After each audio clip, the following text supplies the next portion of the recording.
आज का video lecture knowledge का IT professional course A level के बारे में है और ये वीडियो लेक्चर उन छात्रों के लिए बेहद खास और इम्पोर्टेंट होने वाला है जो छात्र अपना फ्यूचर अपना कैरियर आईटी इंडस्ट्री में बनाना चाहते हैं और चाहते हैं कि देश के साथ विदेश में भी जॉब करें। तो वे छात्र इस वीडियो को लास्ट तक जरूर देखें। तो चलिए शुरू करते हैं और उससे पहले आप हमारे चैनल को सब्सक्राइब कर लीजिए और बेल नोटिफिकेशन को ऑन कर लीजिए ताकि नेक्स्ट वीडियो की नोटिफिकेशन सबसे पहले आपको मिले। तो आज का जो हमारा कोर्स है IT professional course A level है।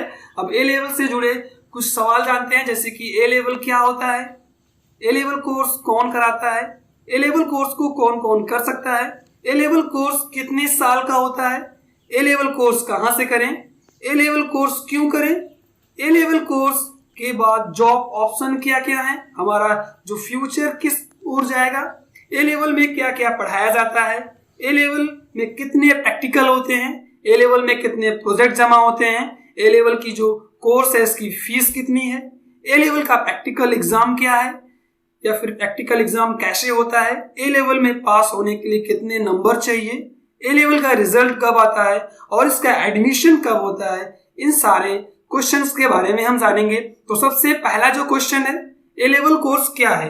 ए लेवल कोर्स नैलेट द्वारा आयोजित किए जाने वाला एक डिप्लोमा कोर्स है। ए लेवल जो कोर्स है नैलेट का सेकेंड लेवल कोर्स है, यानी कि इससे पहले भी कई लेवल होते हैं जैसे कि ओ लेवल, ए लेवल, बी लेवल, सी लेवल। तो आपका जो कोर्स आज हम बता रहे हैं वो ए लेवल है, वो ओ लेवल के बाद का कोर्स यानी कि सेकेंड लेवल कोर्स है। ए लेवल कोर्स को हम आईटी प्रोफेशनल कोर्स भी कहते हैं और जो आपका ए लेवल कोर्स है इसे करने के बाद आप गवर्नमेंट, प्राइवेट और फॉरेन में जाकर भी आप जॉब कर सकते हैं। सबसे बेटर कोर्स है एक आईटी प्रोफेशनल के लिए। जो आपका ए लेवल कोर्स है इसे कौन कराता है, इसका एग्जाम कौन करता है कंडक्ट। तो ए लेवल का जो एग्जाम या फिर जो कराने का जिम्मा होता है वो नैलेट के पास होता है। नैलेट कौन होता है? नैलेट एक सरकारी संस्था है जिसे सरकारी काउंसलिंग द्वारा गवर्न किया जाता है और जो नैलेट के चेयरमैन होते हैं वो भारत सरकार के इलेक्ट्रॉनिक और सूचना प्रौद्योगिकी मंत्री होते हैं। अब हम जानेंगे ए लेवल कोर्स को कौन कौन कर सकता है।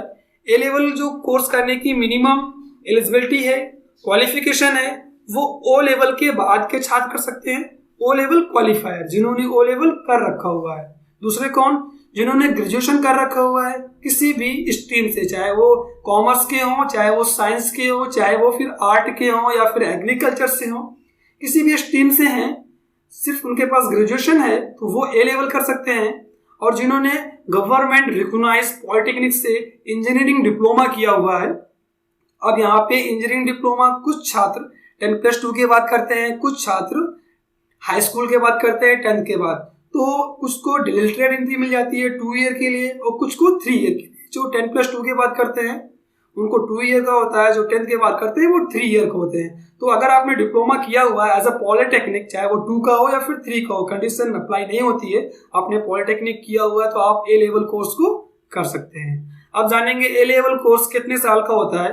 ए लेवल कोर्स जो छात्र ओ लेवल के बाद इस कोर्स को करेंगे उनके लिए 1 साल का होगा और जो छात्र डायरेक्ट करेंगे मतलब ओ लेवल नहीं किए हुए हैं, ग्रेजुएशन या फिर पॉलिटेक्निक किए हुए हैं, वे छात्रों के लिए 1.5 साल का यह कोर्स होगा, 1 साल 6 महीने का। अब ए लेवल कोर्स कहाँ से करें? ए लेवल कोर्स को आप इंस्टीट्यूट या फिर डायरेक्ट दोनों मोड से कर सकते हैं, जहां से भी आपकी मर्जी हो। लेकिन मैं आपको सजेस्ट करूंगा जो छात्र बिगिनर में हैं, बिल्कुल शुरुआत है, वो डायरेक्टली ए लेवल को कर रहे हैं, उनको लिए मैं बताना चाहूंगा उनको इंस्टीट्यूट से करना चाहिए। अगर आपने ओ लेवल नहीं किया हुआ है, पहले से कोई डिप्लोमा भी नहीं किया हुआ है, तो आपको मैं सजेस्ट करता हूं कि आप इंस्टीट्यूट में जाएं, वहां पे एडमिशन ले, वहां से ए लेवल को करें। लेकिन जो छात्र ओ लेवल कर चुके हैं, कहीं जॉब कर रहे हैं या फिर जो पहले से प्रोफेशनल हैं, पहले से डिप्लोमा किए हुए हैं, कहीं एज अ जॉब कर रहे हैं, टाइम उनके पास कम है, तो वो ए लेवल कोर्स डायरेक्ट मोड से भी कर सकते हैं।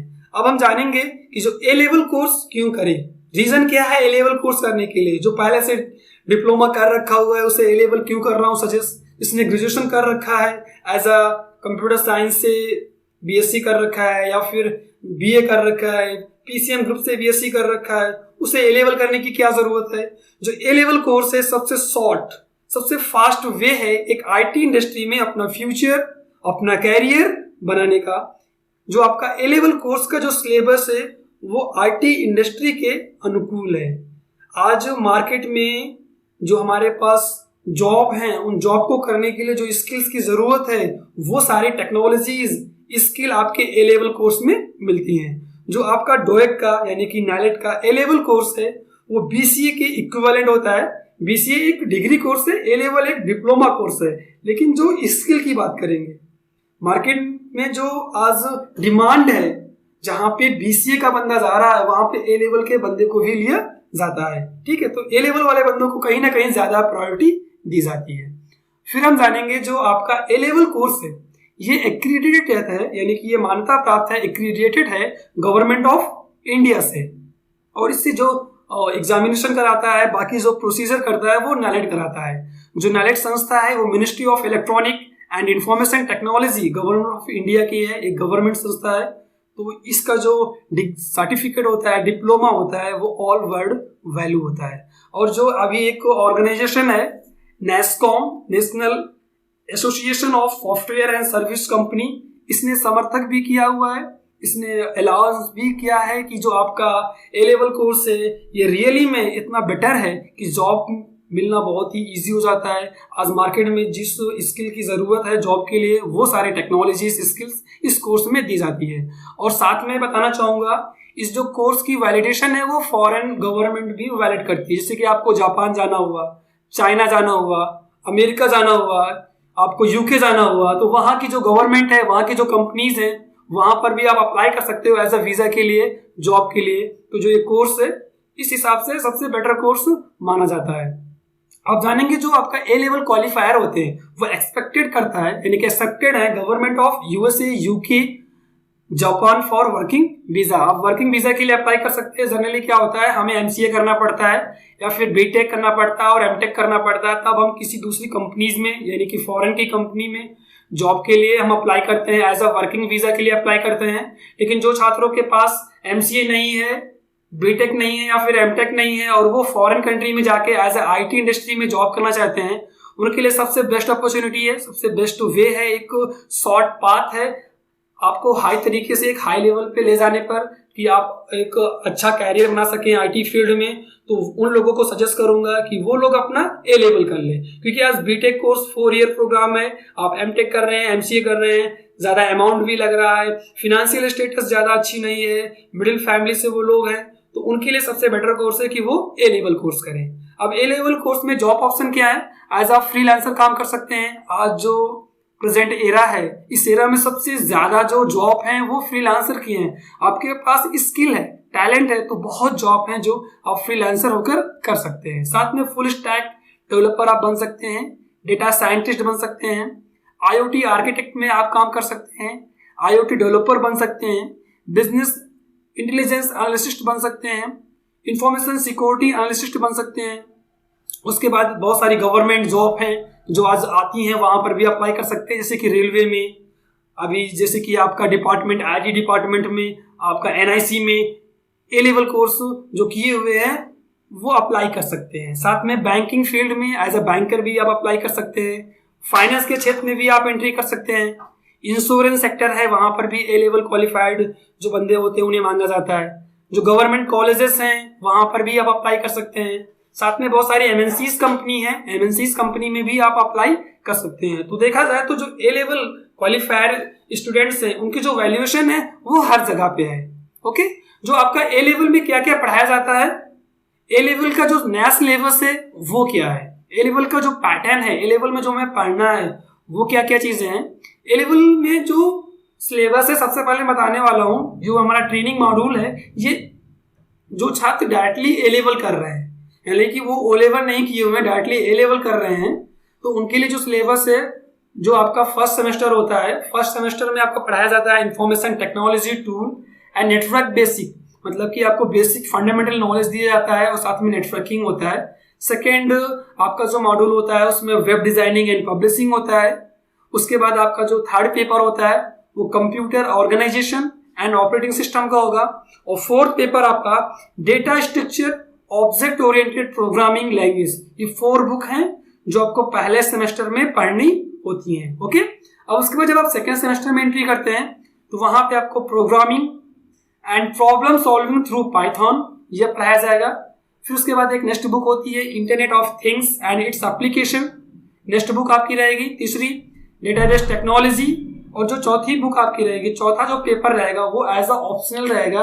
इसमें आपका एक स्पेशलाइज एरिया है, वो आप अपने इंटरेस्ट के अकॉर्डिंग चॉइस कर सकते हैं। अभी आगे की स्लाइड में मैं आपको बताऊंगा कि कौन कौन से स्पेशलाइज एरिया दिए हुए हैं जहां से आप चॉइस करेंगे। फिर आपके 2 प्रैक्टिकल होंगे, ये दोनों प्रैक्टिकल आपके सेमेस्टर फर्स्ट और सेमेस्टर सेकंड में जो आपने पेपर पढ़े हैं उन्हीं में से होंगे, और फिर आपको एक मिनी प्रोजेक्ट बनाना पड़ेगा। ओके, तो उसके बाद नेक्स्ट हमारा कौन सा है, थर्ड सेम में जब आप पहुंचेंगे, थर्ड सेम में आपको system analysis, design and testing पढ़ना होगा, और आपको एक मॉड्यूल और चॉइस करना होगा जो कि ऑप्शनल रहेगा, यानी कि स्पेशलाइज एरिया से, जिस एरिया में आपकी इंटरेस्ट हो, जहां पे आपकी कमांड हो, वहां से आप चॉइस कर सकते हैं। फिर आपको मेजर प्रोजेक्ट बनाना होगा। तो ये सारा सिलेबस है आपको जो पढ़ाया जाता है।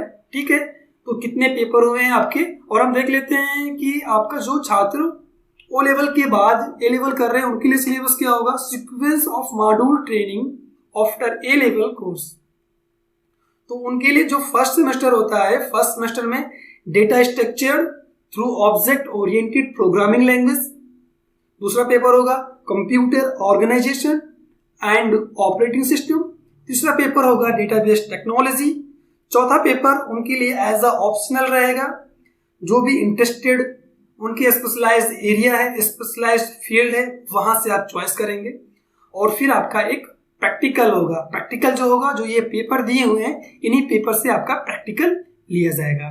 फिर जब आप सेकंड सेम में पहुंचेंगे तो आपके पास जो बुक है वो system analysis and design and testing का है। फिर आपका एक मॉड्यूल इसमें भी होगा, ये ऑप्शनल है, जो कि आप चॉइस करेंगे अपने स्पेशलाइज्ड फील्ड से, और आपका एक मेजर प्रोजेक्ट जमा होगा। तो ये था डायरेक्ट स्टूडेंट और ओ लेवल स्टूडेंट के लिए, दोनों के लिए। अब ओ लेवल वाले जो छात्र हैं, जो ओ लेवल करके जा रहे हैं, ए लेवल करने के लिए उनके जो पेपर है कुछ कम हो गए हैं, क्योंकि ओ लेवल ने हमें ऑलरेडी उन्होंने पढ़ रखा हुआ है, इस वजह से वो पेपर दोबारा नहीं देने पड़ते हैं। बहुत सारे छात्र हमारे होंगे जो वीडियो को देख रहे होंगे, तो उन दोस्तों को कहना चाहूंगा कि अगर आपने ओ लेवल कर लिया है तो डेफिनेटली आपको ए लेवल करना चाहिए। आपका फ्यूचर बहुत अच्छा है इसमें, और आपको जो पेपर आपने ओ लेवल करने के बाद जा रहे हो ए लेवल में, तो ओ लेवल पेपर आपको दोबारा देने की जरूरत नहीं है। आपको जो देना है पेपर, आपका फर्स्ट सेम में ये बुक्स हैं, आप इन्हें देना है, और सेकेंड सेम में आपको ये देना है, और आपको एक ही प्रोजेक्ट जमा करना है। तो जो आपका स्पेशलाइज्ड एरिया है वो कौन कौन से, अभी मैंने बोला ना कि आपको चॉइस करना है 2 पेपर। कौन कौन से पेपर, 2 पेपर, जैसे कि आपको दिया हुआ फर्स्ट सेम में एक पेपर है, फर्स्ट सेम में एक पेपर है, और सेकेंड सेम में एक पेपर है। ठीक है, ये आपको चॉइस करना होता है। आपके जो स्पेशलाइज्ड फील्ड है वो 5 दी हुई है। सबसे पहले दिया हुआ है data analysis, web application and development, information security, internet of things, artificial intelligence. ये 5 फील्ड है, 5 आपके पास ऑप्शंस हैं, इनमें से दिया हुआ किसी एक को आपको चॉइस करना है। तो सभी में 2-2 पेपर है। आपने चॉइस किया डेटा एनालिसिस, तो ये आपको दोनों पेपर देने पड़ेंगे। अगर आपने चॉइस किया वेब एप्लीकेशन डेवलपमेंट, तो आपको ये दोनों पेपर देने पड़ेंगे। अगर आपने चॉइस किया इंफॉर्मेशन सिक्योरिटी, तो ये दोनों पेपर देने पड़ेंगे। अगर आपने चॉइस किया इंटरनेट ऑफ थिंग्स, तो ये दोनों पेपर देने पड़ेंगे। अगर आपने चॉइस किया आर्टिफिशियल इंटेलिजेंस, तो ये दोनों पेपर देने पड़ेंगे। तो जो आपका पहला स्पेशलाइज्ड एरिया है वो डेटा एनालिसिस है। इसमें आपको big data analysis using Hadoop technology को यूज करते हुए पढ़ाया जाएगा, एंड डेटा साइंटिस्ट या फिर डेटा साइंस यूजिंग पाइथन के थ्रू और हडूप के थ्रू आपको डेटा पे काम कैसे करेंगे वो चीज सिखाई जाएगी। और फिर उसके बाद जो आपका वेब एप्लीकेशन डेवलपमेंट है, तो यहाँ पे जो क्राइटेरिया होगी, आप किस बैकग्राउंड से आए हो वो आप डिपेंड करेगा। अगर आर्ट का स्टूडेंट है, मैथमेटिक्स वीक है, तो उसके लिए सजेस्ट करूंगा कि वो वेब एप्लीकेशन क्यों जा सकता है, क्योंकि जो आपका हडूप एंड पाइथन है ये बेस करता है आपके मैथमेटिकल कंसेप्ट पे। क्योंकि यहाँ पे डेटा को एनालिसिस करने के लिए स्टैटिस्टिकल टेक्निक होनी चाहिए, यहाँ पे स्टैटिस्टिकल टेक्नोलॉजी यूज होगी, तो वहाँ पे आपका मैथ और साइंस बैकग्राउंड से होना जरूरी है। क्योंकि नहीं होंगे तो आपको बहुत प्रॉब्लम्स आएंगी, आपको ज्यादा मेहनत करनी पड़ेगी। अगर आपको इस फील्ड में नहीं जाना है तो आप वेब एप्लीकेशन एंड डेवलपमेंट में एंट्री कर सकते हैं। यहाँ पे आपको वेब एप्लीकेशन सिखाया जाएगा यूजिंग PHP के थ्रू, और फुल स्टैक वेब एप्लीकेशन सिखाया जाएगा यूजिंग MVC, यहाँ पे आपको .NET टेक्नोलॉजी यूज होगी। ओके, फिर आपके बाद तीसरा जो स्पेशलाइज्ड एरिया है वो इंफॉर्मेशन सिक्योरिटी का है। इसमें आपको नेटवर्क मैनेजमेंट और इंफॉर्मेशन सिक्योरिटी मैनेजमेंट बताया जाएगा।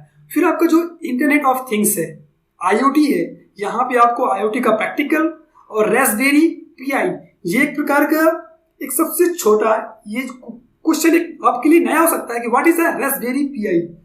तो दोस्तों जो रास्पबेरी पाई है छोटा क्रेडिट कार्ड जितना बड़ा होता है और ये एक लिनक्स बेस्ड कंप्यूटर होता है। इसका यूज हैकिंग, एथिकल हैकिंग, जो हमारे पास छोटे गैजेट्स होते हैं उन्हें कंट्रोल करने के लिए यूज करते हैं, बहुत ज्यादा यूज है। और ये एक नया कंसेप्ट है, एक नई टूल्स है जो आपको IoT के थ्रू सिखाने को किया जा रहा है। नेरेट आपको सिखा रहा है। BCA MCA में भी अभी आपका रास्पबेरी पाई नहीं यूज होता है, वहां पे आपका एथिकल हैकिंग या फिर जो मॉडर्न टेक्नोलॉजीज हैं उन्हें इन्वॉल्व नहीं किया गया है।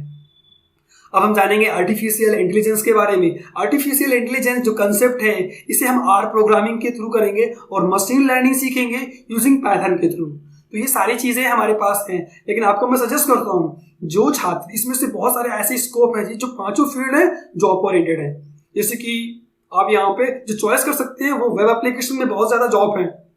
आने वाले फ्यूचर में सबसे जो ब्राइट कैरियर होगा वो डेटा एनालिसिस्ट होगा। सबसे ज्यादा जो हाईली पैकेज है, जो छात्र साइंस बैकग्राउंड से हैं उनको मैं सजेस्ट करूंगा वो डेटा एनालिसिस्ट या फिर वेब डेवलपमेंट को फील्ड को चॉइस करें, क्योंकि डेटा एनालिसिस्ट में हाईली जॉब आने वाली है। सबसे ज्यादा जो पैकेज आज मिलने वाला है आज से 2 साल बाद वो आपका डेटा एनालिसिस्ट का होगा। फिर उसके बाद आपका जो कैरियर हो सकता है वो वेब एप्लीकेशन एंड डेवलपमेंट का हो सकता है, और आपका आर्टिफिशियल इंटेलिजेंस IoT में भी बहुत अच्छा कैरियर है। रोबोटिक्स हुआ, ठीक है, वहां पर भी आपका अच्छी खासी टेक्नोलॉजी यूज होने वाली है। और आपका इंफॉर्मेशन सिक्योरिटी, आप अपने इंटरेस्ट को अकॉर्डिंग इसमें से कोई एक स्पेशलाइज्ड एरिया आप चॉइस कर सकते हो। ओके, अब आगे हम बढ़ते हैं। एक नोट पॉइंट में देने वाला हूं, जो डायरेक्ट स्टूडेंट होने उनको 10 पेपर देना है।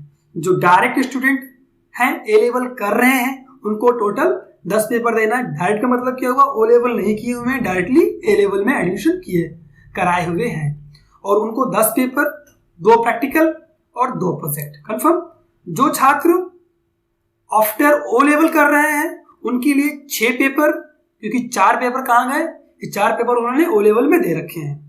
1 प्रैक्टिकल और 1 प्रोजेक्ट। अब 1 प्रैक्टिकल उन्होंने पहले से O लेवल में दे रखा है और 1 प्रोजेक्ट जो मिनी है वो O लेवल में दे रखा है, वही यहाँ पर शॉर्ट हो जाते हैं। ओके, अब शिफ्ट होते हैं नेक्स्ट क्वेश्चन पे। A लेवल कोर्स में कितने प्रैक्टिकल होते हैं।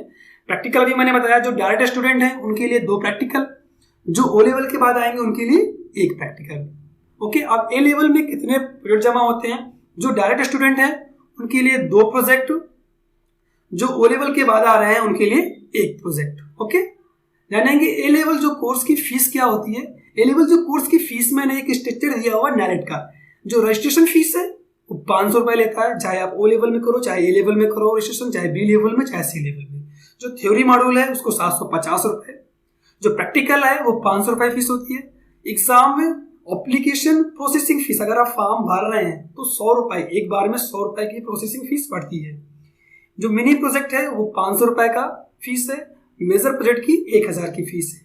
अब इस हिसाब से आपको कितने पेपर देने हैं, कितने मॉड्यूल में आप भर रहे हो, वो फीस आपकी मल्टीप्लाई होती है। मैं आपको दिखाता हूँ। जो छात्र डायरेक्ट होंगे, डायरेक्ट A लेवल कर रहे हैं, उनके लिए फीस क्या होगी। पहले तो वो कराएंगे अपना रजिस्ट्रेशन, इनरोल होंगे 500 रुपए फीस देके, और कोई फीस नहीं पड़नी, 500 रुपए देके अपना रजिस्ट्रेशन कराएं, ठीक है। फिर उसके बाद वो फर्स्ट पेपर के पेपर देने के लिए आएंगे। तो जो थ्योरी मॉड्यूल है, थ्योरी मॉड्यूल में कितने देने, 4 पेपर, 4 मल्टीप्लाई 750 यानी कि 3000 रुपए। ओके, 100 रुपए का आपका प्रोसेसिंग फीस, ठीक है, और 500 रुपए का आपका रजिस्ट्रेशन फीस, तीनों मिला के आपका 3600 रुपए का जो खर्चा आएगा सबसे पहले, ठीक है। 3600 रुपए आप आराम से पेड कीजिए।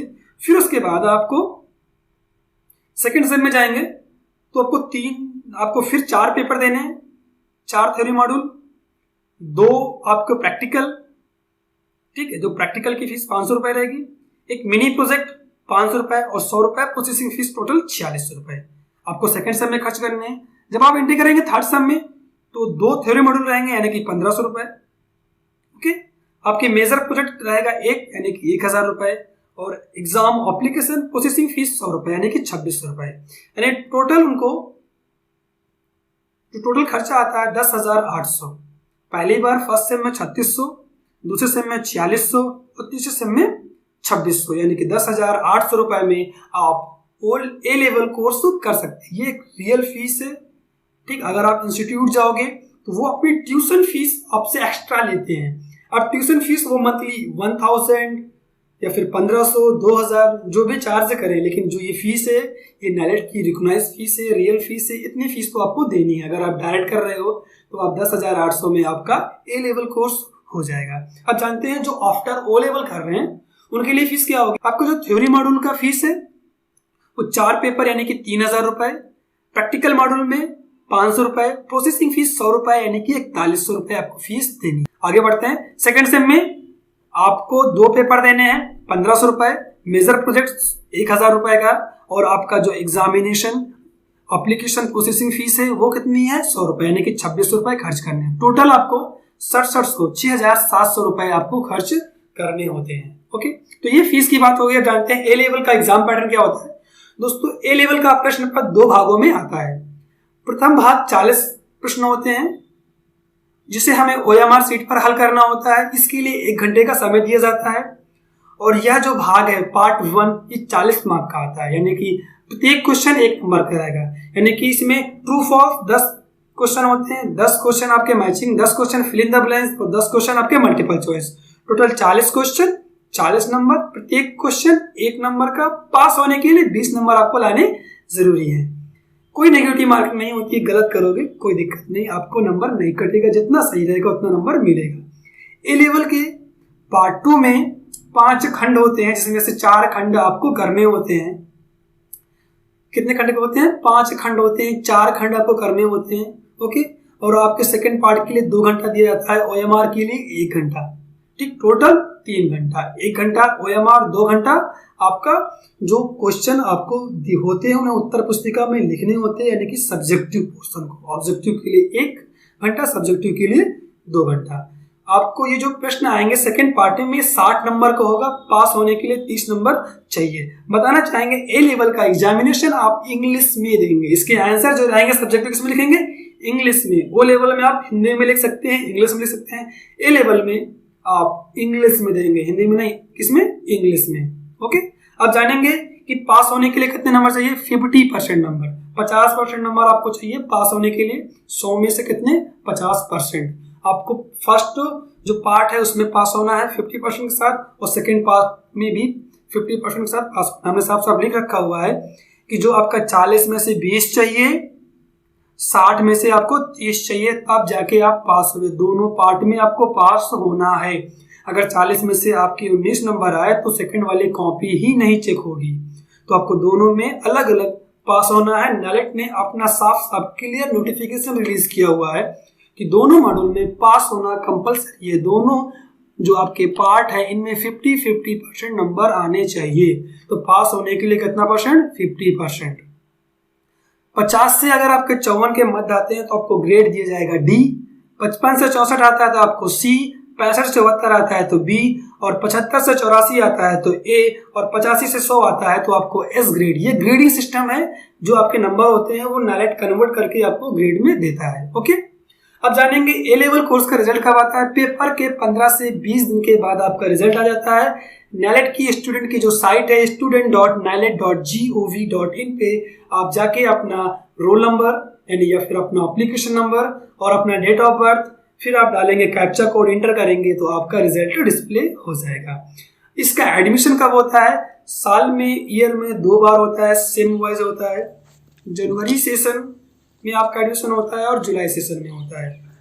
जनवरी सेशन एडमिशन चल रहा है, अभी प्रोसीड है, ठीक है। और आपका जुलाई सेशन में 31 दिसंबर से प्रोसेसिंग स्टार्ट हो जाती है, एडमिशन होना शुरू हो जाता है। ओके, आपको जो ए लेवल से रिगार्डिंग और भी अगर कोई क्वेश्चन होता है, उम्मीद करता हूँ सारे क्वेश्चन के जवाब मिल गए होंगे। फिर भी अगर मन में आपके कोई क्वेश्चन होता है तो आप मुझसे मेरे ईमेल पे akonlinepoint@gmail.com और मेरा व्हाट्सअप नंबर है 9918429201 पूछ सकते हैं। आप बिल्कुल टेंशन मत लीजिए, आप सारे क्वेश्चन के जवाब एक बार फिर से वीडियो को बैक करके चेक कर सकते हैं। लगभग जवाब मिल गए होंगे, फिर भी कोई इश्यूज आता है तो आप मुझसे पूछ सकते हैं।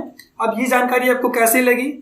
अगर जानकारी आपके लिए यूजफुल हो, हेल्पफुल हो, तो आप मेरी वीडियो को लाइक जरूर कीजिएगा, चैनल को सब्सक्राइब कीजिएगा। जय हिंद, जय भारत।